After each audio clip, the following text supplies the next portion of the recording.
ni Senator Bato.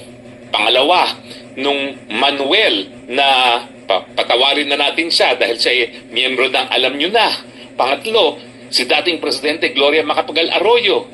O, pang-apat, yung reporter ng UNTV na kumuha ng certified true copy doon sa Senado ng BICAM report. Hindi na po makakailayan. Bakit? In-email po yan sa lahat ng mambabatas.